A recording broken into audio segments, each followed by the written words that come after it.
9:90 a.m. I'm Aaron Michael Sanchez. We got Mr. Jesse Sanchez over there in the wing, just checking out the latest news. Obviously, a lot of news on the home front. So much so, it is a variety of news and then some when it goes to how many different stories can we create on COVID, which is pretty much a daily concern. There are so many here on the home front, and then on the national home front, we try to look for good news to share with you. But today, there's a lot of sad news as well. As I know, Jesse, you kind of have been watching this very closely, and there's a situation with Kabul, and very interestingly, you had related a visual to me that I just couldn't get my head around, and I'm still kind of wondering what's going on.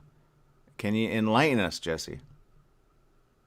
Oh yes, I've been watching the just Twitter feeds and video postings and stuff like that. Well, most people know that the U.S. has pulled out of Afghanistan, and it was like almost instantaneous. The Afghan president left, and Taliban took over. So I was kind of hoping for a cool name change, but yeah, it's just right now it's just chaos over there, and I there are videos of people literally holding on to airplanes as they take off. It's so surreal to think that they're so desperate enough to escape that they're willing to hold on to a plane that goes 500 miles an hour. So it's really scary, and I can't even imagine the women and children what they're feeling. So I am so lucky to be living here and not among the chaos. Mm-hmm. Mm-hmm. Yeah. Just trying to board the plane in a out. Okay, because I don't know how to make it make sense for people that are listening, except that imagine a swarm of individuals trying What's the single worst thing about scooping your to cat's hit litter box? Scooping your cat's litter box. That's right. not hit Never but scoop again. like, okay, I don't know how to explain it for a visual person that says, I don't understand what you're saying, Jesse. And for those tuning in on Facebook, we're a little down on some of our images being able to show you because I want to show them. But how would you describe it to somebody like that was completely blind, that when you say like a massive amount of people going after a huge airplane to try to board it, like it's like the scene of a movie. Oh yes, it kind of reminds me of like World War Z, where just you have a flood of people, and it's so surreal because it's so hard to imagine. It really is, and then when you're seeing it, you're like, "Wow, this is actually happening." Mm-hmm. And it's just like I can't even fathom something like this. Mm-hmm. Mm-hmm. Yeah. The best way to show you really is just to show you here. And you can see it kind of there, right? So that is the swarm of people just trying to board the Air Force plane. Yes, that is the last plane to take off, the last military plane to take off from the airport. So everyone is just literally rushing to try and grab onto it. And there's video feeds out there of, the plane taking off, and there are literally like 20 people holding on for dear life onto the plane. Mm-hmm. And then as the plane takes off, as it reaches like thousands of feet, you can literally see like little specks. And then you start to realize that those are bodies that are falling from the plane. Yeah. And I was getting flashbacks of people jumping from the buildings from 9/11, and it's horrific. Yeah, I'm trying to pull up the actual video. I'm having a little complications here. I'll figure it out in the next day or two. But the video definitely shows desperate families, desperate men, desperate women, just saying, "Please, please, please." It's almost like, "Please don't leave, and please take us with you." Right? What they're expecting is, I believe, chaos there. So here's the latest that we're finding, and and I'm not sure that they did it in the best way possible, but I think they need to figure it out quite soon. So here's the deal that I would like to, share with everybody. Keep our friends very much in our own thoughts. Make sure that they get what they need as far as I don't. I'm too new on this to comment on it. I haven't done any research, Jesse. Jesse, you've kind of tried to get as caught up on this. Pulling out that to create that type of chaos and that type of where people are willing to try to board a plane. That's desperation at the to a case that most people would only think.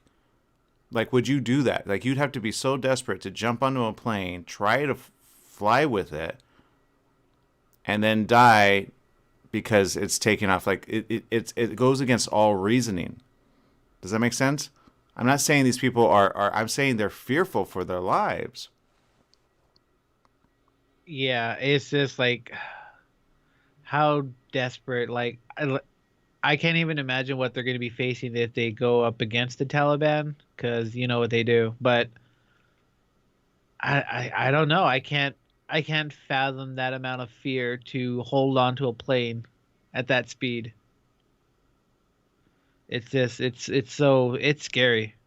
Yeah, I'm looking at some audio. CNN's Brianna Kyler has spoke with international human rights attorney Kimberly Motley, who's in touch with an Afghan woman that paints a dire picture of life on the ground in Afghanistan under the Taliban's rule. I think, number one, if you're going to pull out at a certain time, you actually give plenty of acknowledgement of how you're going to do so that there's not instant chaos in a really bad way. And I understand wanting to pull out. I understand wanting to, get your troops out of harm's way, but to do so in such a way where people again are and that's not the only photo that you'll see of people just desperate. Oh, okay. I see what it is now. Okay. We're gonna take a quick break because we got a couple things going on. This is a very, very, very, very, very sad situation, and I definitely want to talk about it. Let's take a quick break, Jesse, and we'll be right back right after this.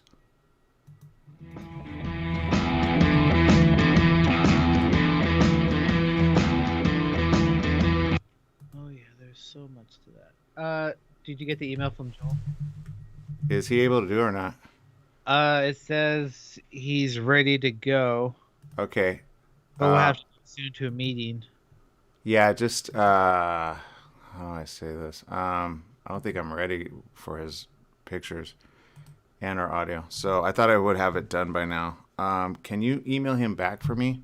Yeah, go ahead. What's up? Or he's probably watching. Just say unable to. Aaron's. I know we're still on, so you guys can see it. And Joel, if you're watching, I don't have the computer. It's a brand new computer. The other one was just completely botched. So, let's tell him to reschedule, please.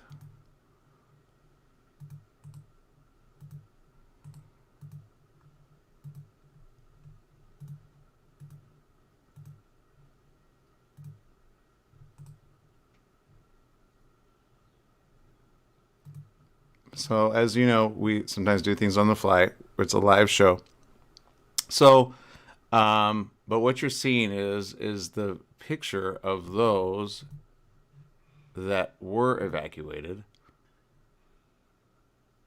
an overloaded evacuation flight. So to add some perspective,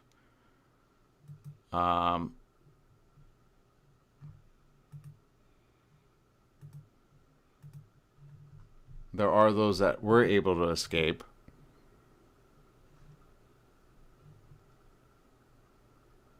However, hold on, I'm trying to get some more information here. Oh, he is watching. Hey, Joel.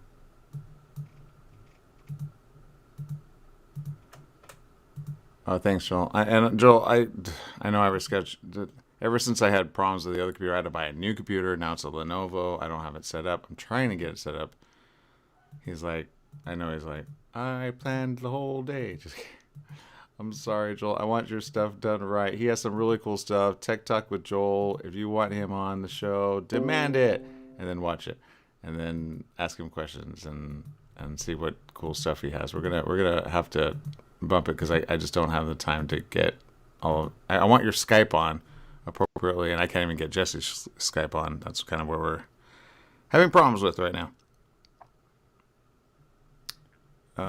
But that right there shows a bit of the picture. I'm trying to get the actual information on here. I don't know why it's so hard to get it. There's so much information coming out. I'm just trying to absorb it and trying to look through it all. Yeah. 10 seconds.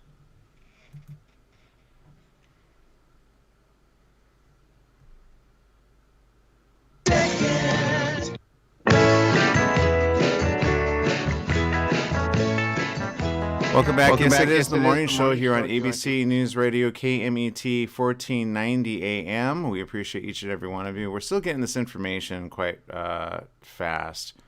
A U.S. Air Force C-17 Globemaster III safely transported 640 Afghan citizens from Hamid Karzai International Airport on August 15th, which was actually a few days ago. So it looks like this is kind of late news on our part. Apologize. The evacuees, though, were flown from Kabul to Al Udeid Air Base in Qatar. They sat on the floor of the plane's cargo hold. The procedure is known as floor loading, when the passengers hang on to cargo straps, which are run from wall to wall and serve as makeshift belts. This was the scene of the scene. And, you know, this is the type of scene, Jesse, that you do kind of only see in movies, usually evacuating a particular area, right? However, the video I think that is really being seen is the ones that are trying to jump onto it from the outside and then don't make it to the inside. Now I understand why they're jumping on that. I wonder how many families were left behind, how many women perhaps were taken, but the men wanted to go with them, or vice versa, right? Or the family members that couldn't make it and they're like, why are you leaving us behind? So there's a lot of questions, and I think a lot of the UK are speeding up their pace of evacuation missions. So it's not that people are not helping evacuate. Officials are working to speed up the operation to get remaining UK nationals and allies out of Afghanistan. Sir Laurie Bristow said they would put everything they could into the mission in the coming days amid fears that time for people who to leave may be running out. So there's a huge evacuation happening, and the desperateness of some, you cannot, how do I say it? You cannot blame them for feeling this way. You hope, you know, when we talk about our lives, we talk about our lives in such a way where, okay, it's not that as bad, right? When you view other ones trying just to stay alive. And I know we don't usually pay much attention because we're always talking about coronavirus here. Not that these individuals are not fighting that. They are fighting that. One said yesterday we got about 700 people out. We're trying to scale up the speed and pace over the next couple of days. We'll put everything we can on this for the next few days and try to get out everyone who we need to get to safety as soon as we can. So Laurie has relocated from the embassy in Kabul to an emergency handling center set up in the capital's airport to process the applications of those seeking to leave. That's just for the UK. Operation Pitting is supported by 600 British troops, including Paras from 16 Air Assault Brigade, as well as a small number of additional Home Office staff. In an interview with Sky News, the diplomat said the UK had days, not weeks, to complete its repatriation mission, with ambitions to help at least 1,000 per day of leave onto these military planes. Now, the question, though, is, how? And one said, how long have we got? It depends on other things outside of our control. The security station, the approach of the Taliban. We're working on the basis of days, not weeks, so we really do have to get those numbers through. Boris Johnson has so far secured the return of 306 UK nationals and 2,052 Afghans, with a further 2,000 Afghan applications completed, more being processed. The Taliban were allowing the evacuation to continue for now. They said it was unclear how long that would remain the case. They said, quote, "The situation has stabilized since the weekend, but it remains precarious. The UK officials on the ground are doing everything they can to expedite the movement of people. The most important thing is that we get this done in as expeditious as a fashion as we can, and that's what we're doing." The head of the armed forces, General Sir Nick Carter, said they're working with the Taliban to ensure people could leave, but warned there were a lot of challenges on the ground. They said they expected 7 aircraft to head to Kabul, enabling another 1,000 people to leave on Wednesday. According to BBC Radio 4's Today program, they said there were a lot of desperate people trying to get to the airport. And subject to the situation remaining calm, which the Taliban are working hard to achieve alongside us, the system will work, we believe. At the moment, we're collaborating with the Taliban on the ground, or who are providing security. So they're making sure that the center of Kabul is very calm at the moment. And they say that so far they have not had reports of people finding it difficult to get to the airport. So lots of really heart-wrenching news on this. And I think what you're talking about, Jesse, about seeing the video really, although we're kind of on the flip side of it, just to see those on the outside or fall from a plane. And I think that's the one circulating that you have access to, that you've seen, right? Oh yeah, the one I saw was the one where you could literally see bodies hitting the dirt, and yeah, that one's not really around too much, so they kind of like edited that part out, which is good, because let's be real, you really don't need to see that. No, but I think you do too, because there's a way to take off, Yeah. and there's a way not to take off. And if this were a zombie apocalypse, okay, I could understand taking off while people are on the outside. But as a airliner or even a pilot, to hear that people were trying to board the plane and you're still taking off, and these are innocent victims, to fly with people on the outside, unless you're Mission Impossible Tom Cruise. Do you understand, though, the desperation of some? I mean, I understand the desperation. You have to really see it to believe it, and then you understand. So I'll try to get some of that. It's hard to get that right now with the current setup that I have. I want to show people as much. It's almost like you have to get in your head the desperation. Now, the best way for me to describe it is: do you remember seeing, like, in certain photos of India where you have trains and you have people so packed inside to go from one place to the other that they actually jump on top of the train just to ride. So it's bordered with, like, if you look from far away, it looks like a bunch of just people just crammed in. But they just want to get from one place to the other to get safe, right? To escape with their lives. You're right. You know what? I totally forgot. I don't see too many images of people crowded onto those trains, but yeah, you're correct. They do that. Yeah. So imagine that, but now you have an airplane, and it's taking off, and you're still holding on for dear life. Maybe hoping you could get inside. Maybe there's somebody on the inside. Either you're just trying to rescue yourself, or you're trying to rescue somebody from the inside. I don't really know the situation. I'm sure there's a lot of stories like this. This is the type of thing that you see and you don't believe, but when you see it, seeing is almost more important to see it. It's some are calling it, at least I'm looking at the news, the analysis, America's botched exit from Afghanistan. And I would say this: there is no easy way to put it. If they're really trying to get out because of the Taliban, I say move in on the Taliban. You know, what are we doing? Are we being that type of person where we're that afraid of people that are going to hurt people? Are we that? We shouldn't be.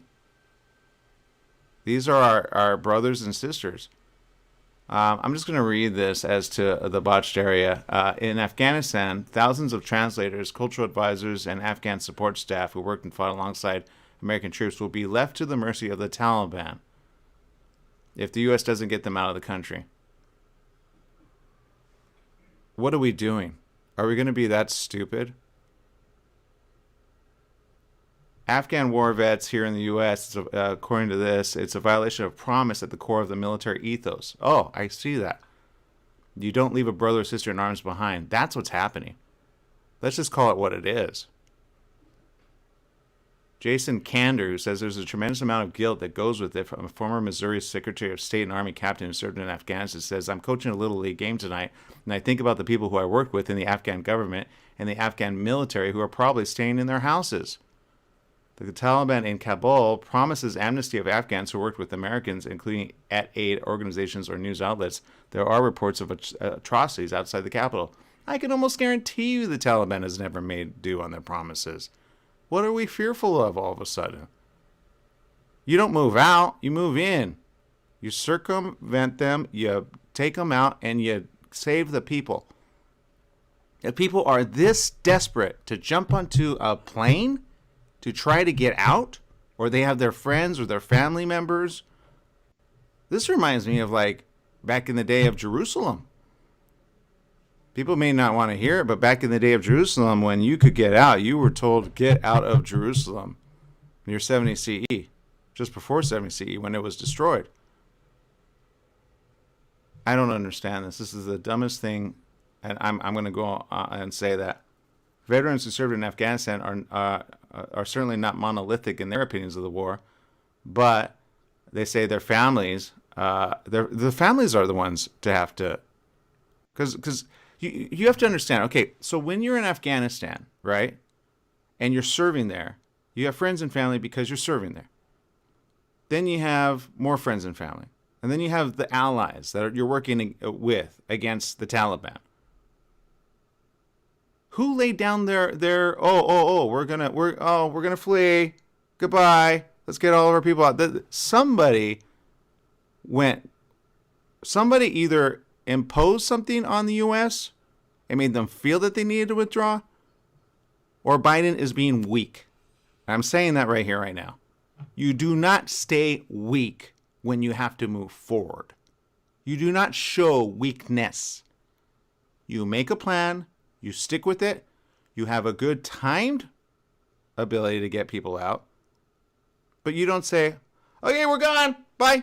This is what you get. You get chaos. It's not the way to do it. Are you focused so much on coronavirus that you can't do world leadership? Sorry, but U.S., you're falling behind. You're being seen as weak. I can almost guarantee it. This is not the way to go about it. Kander says the Taliban is putting on a good show for the rest of the world because they want us to be talking about a kinder, gentler Taliban. As soon as the cameras are gone, they're going to be the Taliban, as brutal and horrific and evil as they have always been. And that's the problem. They have never, I'm sorry, I'm saying it right now. They have never been all of a sudden the opposite. I would say, okay, show us your true face. Give us a certain amount of time. Be kind about it. Otherwise, I'm going to drop some missiles on you. Period. End of story. That's how you do it. That's how you do it as a president. Period. End of story. That's how you do it. You lead. You do not turncoat and fly out the other way. You just don't. Now you protect your people. You protect your people, the allies. And you run away. This is why people are desperate to get out. They know. People are not. It's not like they do not know. It's like pulling out a bunch of. Let me put it in some perspective for those that are wondering. I don't understand. Let's say you're in the city of what city are you in, Jesse? Moreno Valley area, right?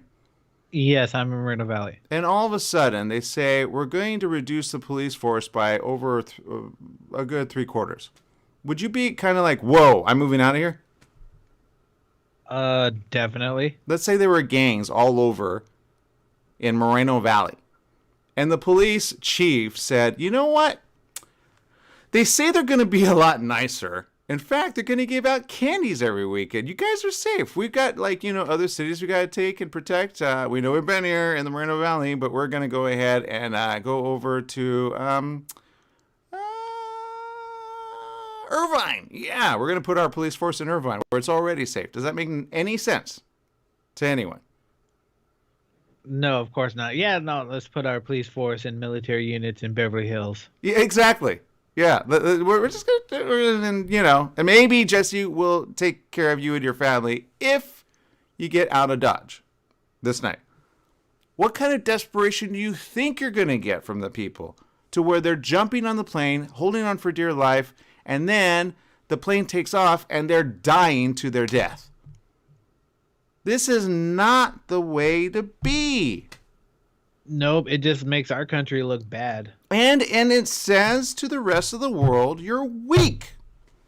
You cannot be weak at a time of what we want as peace. You cannot be. You have to show force. You have to show that you're with the people. And you cannot pull back and out like this. You just can't. Let's see. Veterans who served in Afghanistan, again, are trying to keep their anger to the side. Many feelings have been erased by the unscripted ending to the war. And I get that. Anger, sadness, frustration, rage, helplessness, the reactions have been overwhelming. That as the Taliban was sweeping through provincial capitals earlier this month, the Department of Veterans Affairs made a public appeal. They said, quote, veterans should be on the lookout for red flags if news of Afghanistan starts changing behavior. That's called propaganda. These include isolating, using alcohol and drugs, or an increase in unhealthy behaviors compared to normal. This could even include things like excess work or video games. Veterans have been reaching out to each other, conducting buddy checks, and posting information on social media about mental health resources and numbers to crisis and suicide hotlines. 7,000 miles away from Kabul, many veterans and civilians who served in Afghanistan are trying to pull off a digital Dunkirk of sorts. They're pooling their know-how and connections, trying to get Afghan allies to safety. They're compiling lists of names, passport numbers, and phone numbers of Afghans who may be targeted by the Taliban, calling friends to see if any NGOs are chartering planes, and contacting members of Congress as they keep in touch with their terrified friends in Afghanistan. When it seems like their efforts may be less effective than sending civilian sailboats across the English Channel to rescue British forces from France, there's a glimmer of hope. Who is at the head over here in Afghanistan to be able to say, hey, you guys got to move back? You know what? Somebody's turning sheepish here. I could almost guarantee it. Retired Army Colonel Mike Jason, an Afghan war vet, said, my Afghan Army officer friend and his family made it on base. It's a huge relief. This is just one story. Let's keep going. He tells others trying to help their Afghan colleagues direct them to the north gate of Kabul. Have food and water. Line is long but moving and secure. Jason Dempsey, who is a former infantry officer who deployed twice to Afghanistan, put out an all call. He tweeted this, so many are using Twitter to try to help each other out. 2 Afghan officers, graduates of West Point, currently with families and needing state escort to get past Marines. Please DM any appropriate POCs. Wow, so they're really just trying to do, even veterans are doing something that the U.S. can't. What's up with that? And I get it. You don't leave any man behind, woman, family, or child member. Retired Army Major and Veterans Advocate Kristen Rouse, who deployed 3 times to Afghanistan, joined others in circulating instructions on how to delete their digital history of a phone. Because they know. Let me put some more perspective on this. Imagine back in Germany. All of a sudden, the Nazis say to us here at the home front, we're going to be kinder, okay? Just pull out. Just don't worry about it. We got it. And we said, oh, okay, sounds good. All right, you're going to let us take out our people? Oh, 100%. Just take your people back. We'll be fine. What would have happened? How would the world have suffered if this happened with Nazi Germany? What's your opinion, Jesse? Oh, if the Nazi Germany stuff happened now? Yeah. Ooh. Well, not if it happened now, but if we had done the opposite, instead of taking them out and taking out the majority and making them surrender. If we could do it to the Nazi Germany and then some, and they got a lot of the world back then. But if we were able to completely circle, put them out, and then keep peace, I think the world would have been different if we didn't do the right thing, which is put him out of his misery. That is true. But the fight in Afghanistan is so much harder because, you know what? They're not wearing stuff that says, "Hey, I'm Taliban." So you can't really find. It's like you're finding like a needle in a haystack. Well, it So, doesn't seem like that when the Taliban says, "Hey, move your people out." Sounds right? like you could kind of find them. So in other words, but you see what I'm saying then? So you're going Yeah. to let an army of people that are quite smart suddenly group up in Taliban, and that's like saying, "Oh, we can't fight people on the home front." So how are you going to secure the borders here in the home front? Are Taliban going to get here? What are the do you understand what I'm saying? Like there's so many ways secret cells start up. I get it. It's a new type of war. However, you get the head out, you get the side guys, and then you go for the second level. We did it with several actually. Osama bin Laden. How hard was that? I think we buy into the fact. Look, the Taliban and any army, all the way back to Assyria, right? And I'm talking about like way back in Bible days, right? They look like anyone when they dress up like anyone, but they meet always with the same people. With the unless they're underground, but even then we've been able to track that. Then we need a smarter president that says, let's pull our forces together. You got the U.S., you've got the U.K., and you're telling me that the U.S. and U.K. are so weak to be able to put somebody out of their misery that they... Yeah, I don't normally talk like this, but we have brothers and sisters there. You may not view it that way, but we do. Look, the Taliban have never... When you say the word Taliban, what do you think? Kind, nice, gentle, or peace-loving? People that behead other people Uh-huh. and that like to put women down, and yeah, it's not a good word for me.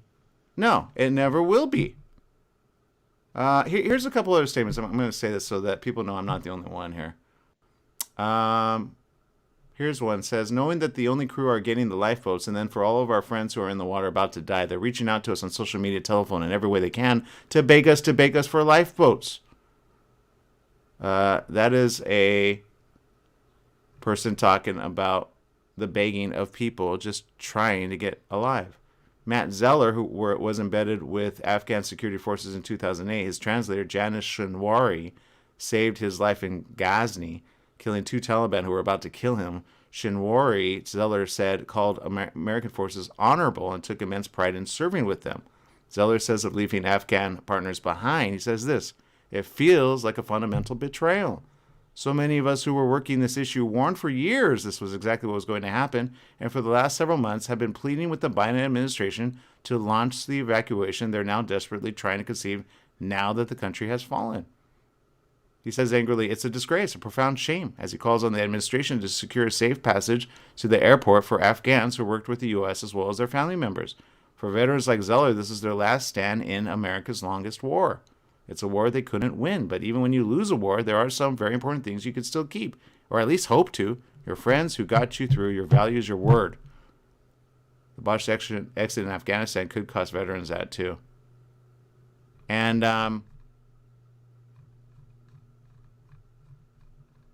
you said it at the beginning. You were talking about like Vietnam, right? And how, and that's kind of how this started. You said it feels. Well, you just say it feels like it, but it's like, are we really abandoning people that we said we would keep safe? And was there nothing done, or what did people just suddenly say? Okay, we don't care.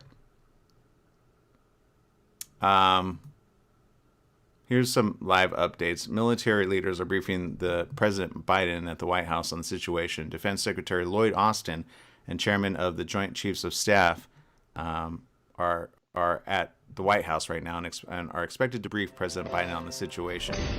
Biden has been receiving video briefings while at Camp Yahoo David. Finance helps me research and stay on top of my game. While at It's about while changing there, your life for the returned to the better. White House late Tuesday. Okay, good. So he's taking the right thing and hopefully going to do the right thing from this. The Pentagon, U.S. personnel fired some of shots on perimeter of Kabul airports as crowd control. Oh, good. grief. Pentagon Press Secretary John Kirby said Wednesday that U.S. personnel fired some shots on the airport side of the perimeter as crowd control measures, as non-lethal warnings, if you will. He told reporters that in an off-camera gaggle at the Pentagon, no shots were fired by American troops at Afghans or anybody else. None of these shots that we're aware of had anything to do with hostile intent or hostile activity, simply used as crowd control. Do you see what kind of chaos this is starting to turn into?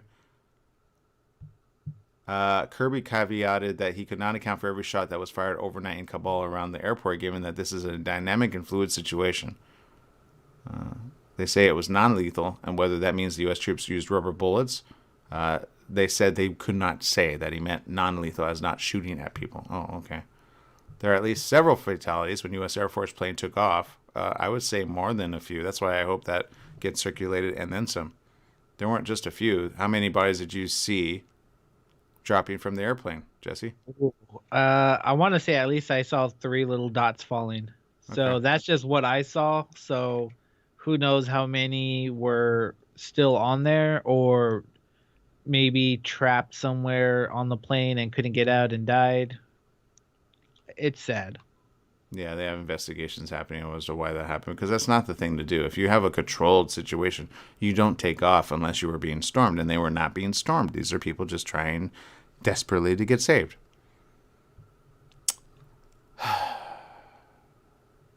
All right, we're going to take a quick break here on the morning show. We'll be back with more right after these messages. Stay tuned.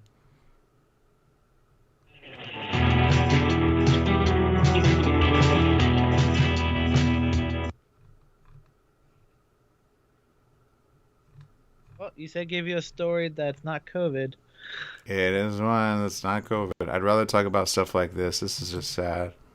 It really is. It's Well, again, I don't care what... Okay, how do I put this? I care about several, right? I care about the troops who put themselves in harm's way, and I care about the people that they're trying to save, right? At the end of the day, that's what this is about. I'm gonna show you guys some images here, because it really doesn't make sense when you don't see it for yourself. These are people that are just wanting to be saved. Okay?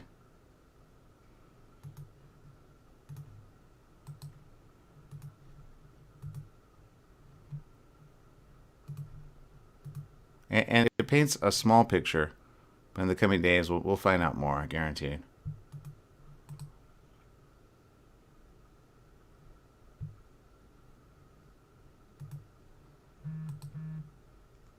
Let's see. Transform. There we go.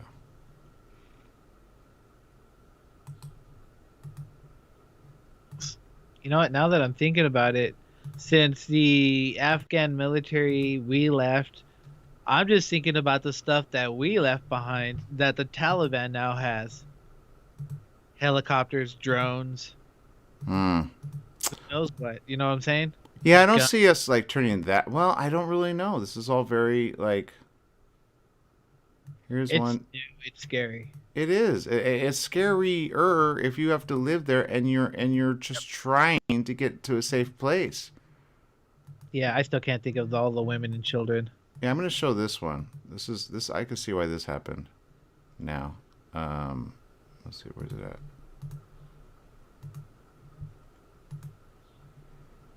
Do you see that? What do you see there in that picture?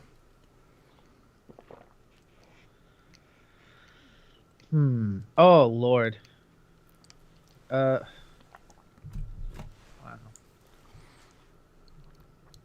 I could joke around and say it looks like a rock concert, but I know the horror stories. But wow. But picture yourself if you were there, just looking at the people, and you're not here in a safe place. You're there, around the on the other side of the world. Which honestly, those mountains look like. I mean, Moreno Valley. I mean, somebody can say that. Looks like a TV set, right? But it's not, man. This is the reality. Hundreds of people gather. I'm going to give some perspective on this picture, because I want you may not see the faces, but do you feel the families Do you feel the desperation? And if this were old Jerusalem and or Israel back in the day, and we were all, in the days of Jesus and his people, 10 seconds. what would we feel for our fellow man?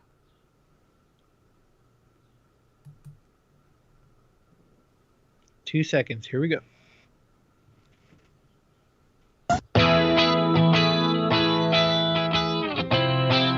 Welcome back. It's the morning show here on ABC News Radio KMET 1490 AM. I'm Aaron Michael Sanchez. Good to have each and every one of you with us. I appreciate each and every one of you, especially on this morning. Again, August 18th. It is a beautiful day here on the U.S. territory of the world. However, around the world, on the opposite side of the globe, we have a situation that needs more information. I honestly didn't hear about this until Jesse actually mentioned to me something horrific that he had seen, which we're not showing here on the channel. But this is a picture, and the situation. I just want to kind of take the average person for a moment and just say, if you were not in the comfort of your home or watching this, and you put yourself in this position, where you were standing behind all these people in this position. Now, granted, this is a photograph, but if you were there, it's almost as though, and I know many of us do not walk around or look in this way, but if I took you back to a time in Bible history, old Jerusalem, before they got ransacked in 70 CE, and you were an Israelite, what would you feel if you saw a plane like that trying to say, hey, we're going to evacuate you and get you to safe places because they're going to ransack this area pretty bad? What would you be thinking as one of these people? Are any of these people your family members? Might they be your brothers, your sisters, your cousins? Might be a future love be in that crowd?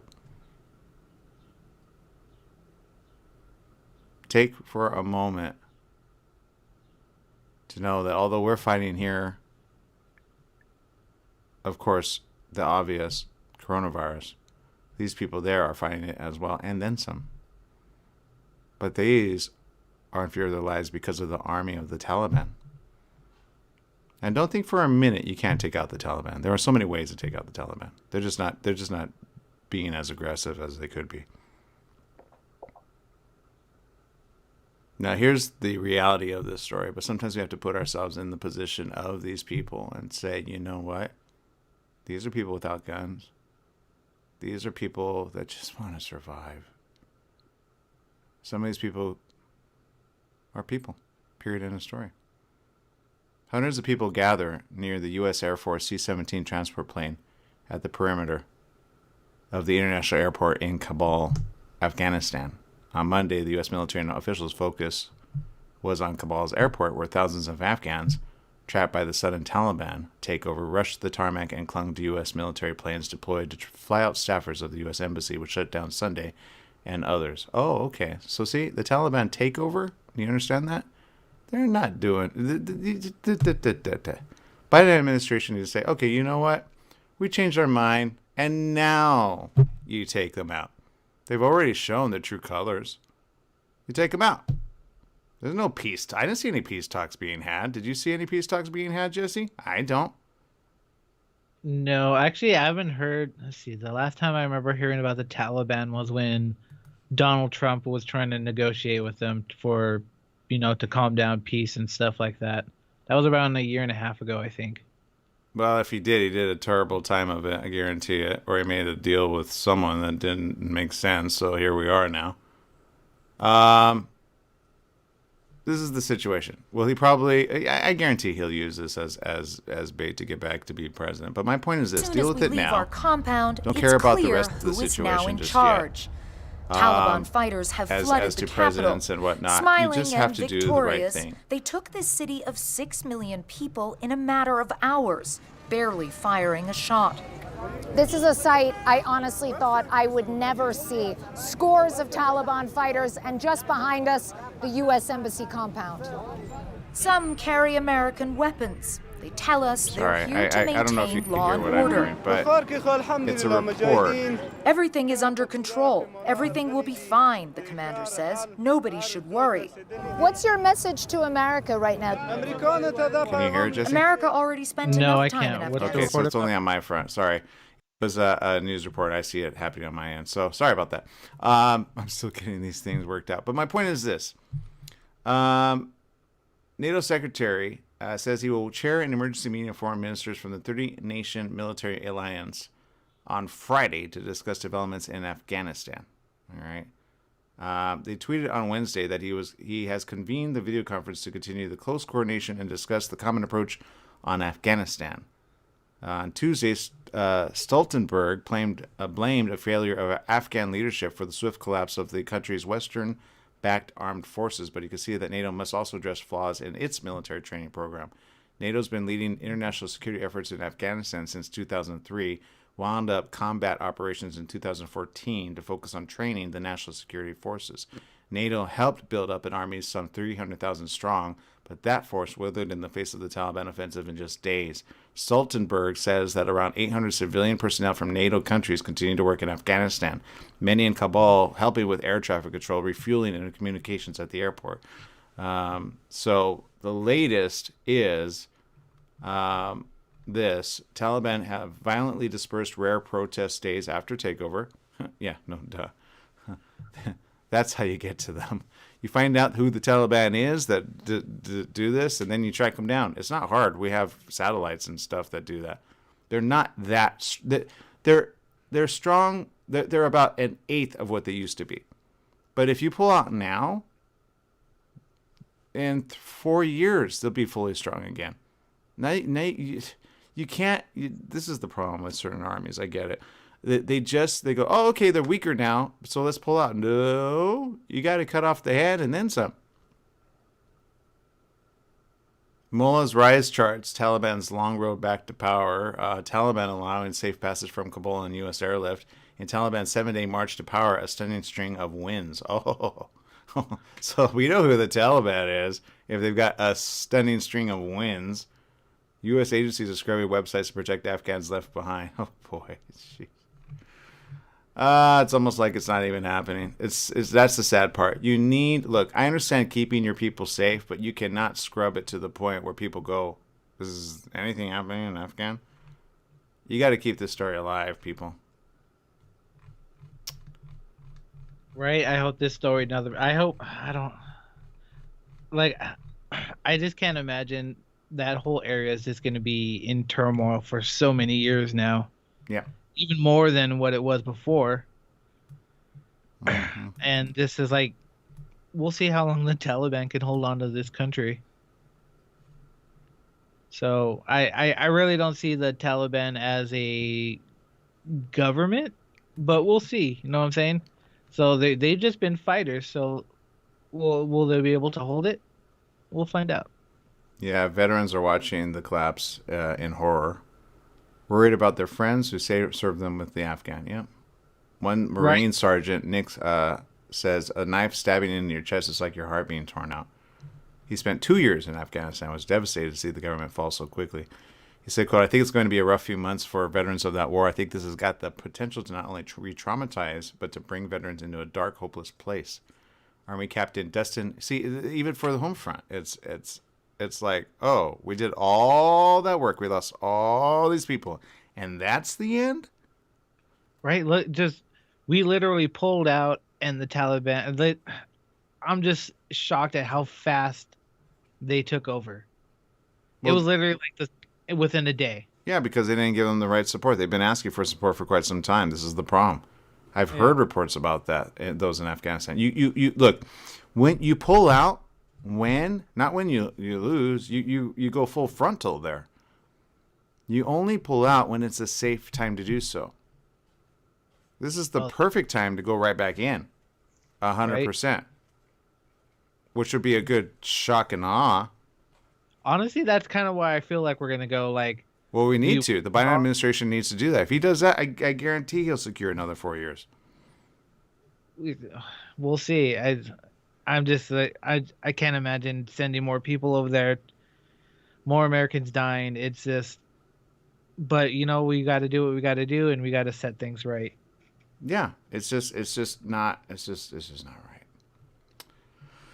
right. These are one of those things when you almost have to get heated about it to say, look, do not, somebody said it, Diana Chenevera, I'm going to share her comments here. She says, I agree with you. I care about our military and the people that are trying to help. It says, I feel tremendous passion and hope we'll do whatever we could to help those people in need to get to safety. I agree. But right now people are just trying to stay alive, and I'm glad that there's Twitter and social media. The Taliban, like I said, are maybe a fifth of what they used to be. I would say less than even that if you look at their actual numbers. Don't let them be. You know what? It's always rhetoric with these people. It really is. The Taliban have a history of lying, have a history of just, I'm not going to say dumb. They're very smart. They're very sophisticated at how they go about it. But what they're doing is just ridiculous. I'm seeing one Taliban co-founder, Baradar. Baradar. Let's see. Mullah Abdul Ghani Baradar, the Taliban's top political leader, emerged from a 20-year exile this week. Well, then we know where he's at. There you go. Woo! See ya. That's what I would do. Laser tag him. All right, people, we got to take a huge break. We'll see you tomorrow right here on The Morning Show. Make it a good day. Bye-bye, everyone.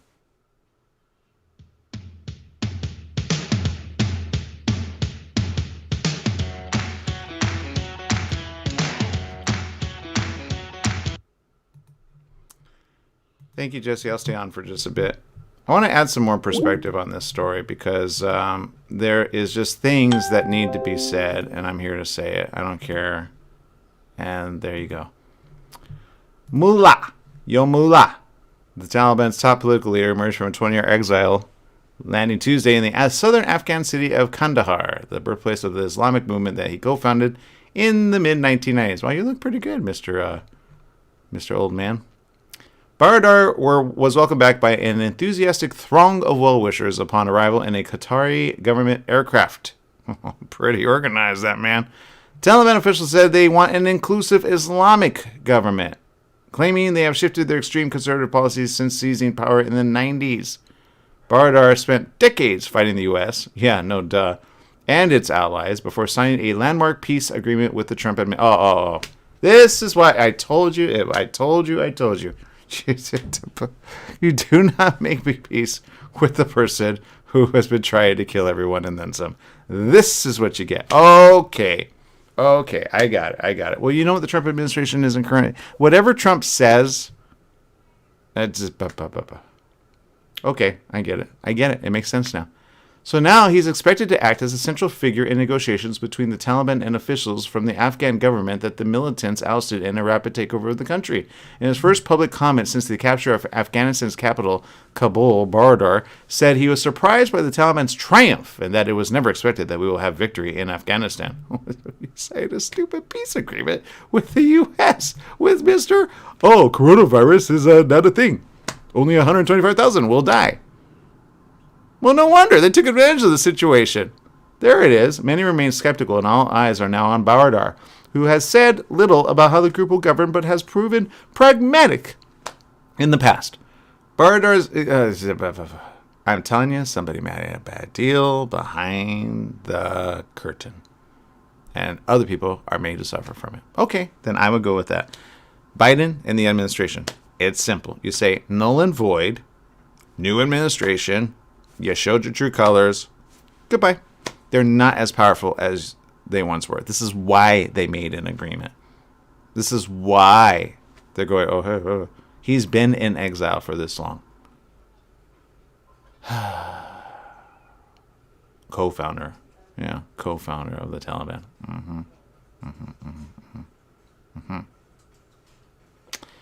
Many remain skeptical. Yeah, no doubt. Baradar's biography charts the arc of the Taliban's journey from an Islamic militia that battled warlords during the civil war in the 90s, ruled the country in accordance with the strict interpretation of Islamic law. Do you know how strict it is? It's called men win and women lose. Period. End of story. It's a whole other interpretation of Islam. It makes Islam look bad. I want to say that right here, right now. Islam is a peaceful, loving people. Period. End of story. And we all know people that practice. But then there's those that take it to another degree and they say, oh, no, no, no. Yeah. Yeah. We're going backwards, people. We're going backwards. Baradar is the only surviving Taliban leader to have been personally appointed deputy by the late Taliban commander, Mullah Muhammad Omar, giving Baradar near legendary status within the movement. And he's far more visible than the Taliban's current supreme leader, Maulawi Hibatullah Akhundzada, who is believed to be hiding in Pakistan, only releases occasional statements. Oh, the typical team members there. Baradar, who's in his early 50s, was born in the southern Uruzgan province. Like others who had become Taliban leaders, he joined the ranks of the CIA and Pakistan-backed Mujahideen to fight against the Soviet Union during its decade-long occupation of the country that ended in 1989. So they're barely making a comeback in 2021? During the group's 1996 to 2001 rule, the President and Governing Council were based in Kabul, but Baradar spent most of his time in Kandahar, the spiritual capital of the Taliban, did not have an official government role. Okay. The U.S. invaded Afghanistan after the 9/11 attacks. Yeah, hello. It was the right thing to do, which had been planned and carried out by Osama bin Laden's Al-Qaeda while it was sheltering under Taliban rule. Hello, Taliban. That's why we know the name. Did we forget 9/11? Baradar, Omar, and other Taliban leaders fled into neighboring Pakistan because of that. And now we're saying, hey, rule the people. Goodbye. That makes no sense. In the ensuing years, the Taliban were able to organize a potent insurgency based in rugged and semi-autonomous tribal areas along the border. Baradar was arrested in Pakistan's southern city of Karachi in 2010 in a joint raid by the CIA and Pakistan's counterterrorism forces. This basically says to all the CIA, all of the operatives that have been in these areas, yeah, well, good job. Goodbye. We've been fighting this for a long time. It's true. But with the right amount of backup and the right amount of people, you could win it in less than 3 months. Now that you know what they're going to want to do. So I would use this time and say, okay, investigate, infiltrate, and then take them out. And let the people of Afghanistan live peacefully once again. You can always tell by the way the people are treated whether or not they're in a good country. Oh, wait, is it country? Or is it the obvious? Under the wrong rulership. It's not the first time we've taken some out. We already were there. So we already had the right thing to do. It was stay there. But no, we can't even do that.